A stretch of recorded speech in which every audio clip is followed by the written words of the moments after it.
Quick takes, let's get it. Carmelo Anthony has retired from the NBA, ending his 19-year career as the league's 9th all-time leading scorer. S.A., how would you define Melo's career?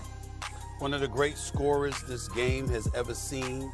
One of the better people, the more decent people you'll ever see. Really, really good dude. Tremendous scorer. Was average, I mean, for the first 15 years of career, he averaged 22, 20, 25 in his sleep. 3 times he averaged over 28 points per game in a season. Just a spectacular offensive player.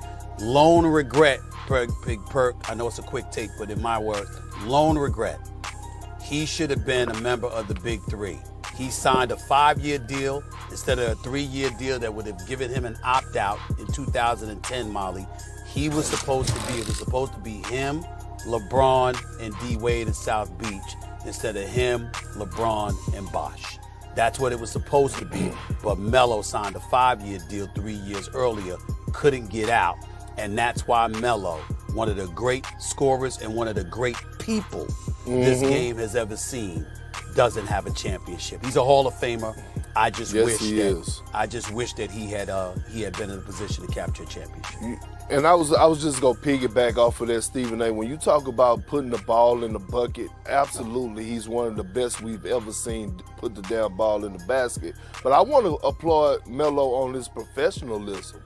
Throughout his career, like we didn't never see Melo, hearing about anything for us him outside of basketball. He always showed up to work. He always was ready to hoop. And on top of that, you know what else? He never shied away from criticism, and he never took it personal. You never seen him going back and forth. He just went out there and did him. And I just want to applaud that brother on a Hall of Fame career.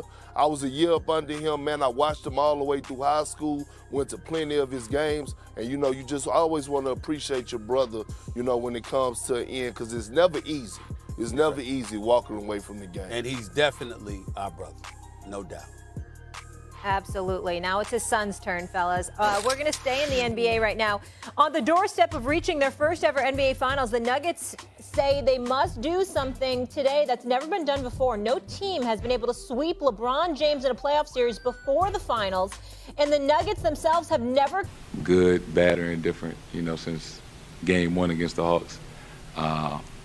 So, I'm certain after every game you win, you're the best player and the best team, and when you lose, you're not the star and the team's not good enough. So I'm certain there'll be some of that, but out of sight, out of mind. Obvious letdown. I feel like we let our fan base, organization down, we let ourselves down, and it was collective. We can point fingers, but in reality, it was just embarrassing. I just didn't have him ready to play. I should have, whatever it was, whether it was the starting lineup, whether it was an adjustment, I have to get them in a better place, ready to play, and that's on me. So why did the Celtics get destroyed last night, you ask? Look no further than their 2 All-NBA stars in Jason Tatum and Jaylen Brown, who just couldn't make shots. Meanwhile, undrafted guard Gabe Vincent outscored them both 29-26. Kendrick, obviously you played for this franchise, won a championship with them in Boston. I'm curious, who looks worse to you now? Is it the coach and Joe Mazzulla, or in the stars and Tatum and Brown? Oh, Molly, it's definitely Joe Mazzulla. And for him to go up there in his post-game interview and say, I didn't have those guys ready, I got to figure it out, well, that's a damn shame. And I knew that he made the wrong choice when we got the report before the game started, that he was starting Derek White and bringing Robert Williams off the bench. That is a huge problem to me. Your best player in Jason Tatum has come out time and time again publicly telling you, if we're going to win a championship, this is the most important piece of this team outside of me and Jaylen Brown is Robert Williams. But you keep on harping on starting a 36-year-old Al Horford because all you want to do is worry about the offensive end and stretching the floor and having guys play AAU-style basketball so that way y'all can live by the three and die by the three. No, you supposed to start Robert Williams. He does so much for you on both ends of the floor. We already know what he's going to bring defensively. Elite shot blocking, being able to guard the pick and roll, being able to get out there and switch out on guards and wings if he have to. Offensively, when Jason Tatum had 51 in Game 7, a lot of that came off the back of Robert Williams. Because he's so much of a dynamic roller, because he's a lob threat at the basket, and guys have to pay attention to him, because he plays the dunker spot so well, it allows those guys to be able to operate and be the best version of themselves. So I'm looking at Joe Mazzulla, and I'm sitting up here saying, well, damn, the Celtics' identity all last year was defense. But you made an adjustment to go offensively by inserting Derek White and putting Robert Williams on the bench. So I'm looking at Joe Mazzulla on this one.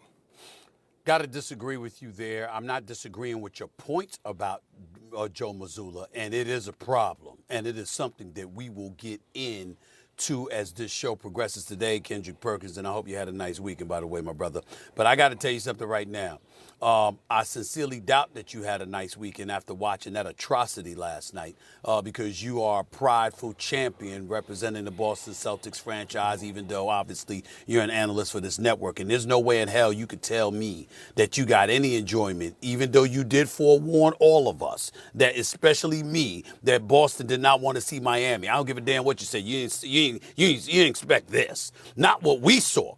I would remind you that last night as we watched Jason Tatum and Jaylen Brown, we watched Jason Tatum and Jaylen Brown combine to shoot 12 of 35 from the field, 1 of 14 from three-point range, 6 turnovers, okay, in that process, more turnovers than assists. In this series, they're shooting 7 for 40 from three-point range, the two of them. 7 for 40. That is 17%. And they have more turnovers than assists. That is atrocious. And I love me some Jason Tatum and Jaylen Brown. And I believe both are stars. And it's hard to imagine how you can transfer from dropping 51 in a closeout Game 7 against the Philadelphia 76ers to this mess that we've witnessed in this series. It's an indictment against the Philadelphia 76ers, no doubt about it. It's an indictment against Embiid and Harden, okay, which is something we'll get into another time. But it is now, you look at giving credit to the Miami Heat, and of course they deserve it. But on their worst day, meaning Boston's worst day, I never expected this for Jason Tatum and Jaylen Brown to look helpless. We haven't seen that. We've seen them defeated. We've seen them beat. We haven't seen them look helpless. And more importantly, I don't think there has ever been a time where I've seen the Boston Celtics and I felt they got their hearts snatched out their chest. The only thing that I can think of in my years of watching the NBA where I've seen something tantamount to this. If you remember Kendrick Perkins, I think it was 2000. I'm trying to remember which year it was. But the Lakers ran the San Antonio Spurs out of California. Mm-hmm. And Tim Duncan sat there depressed, looking like he was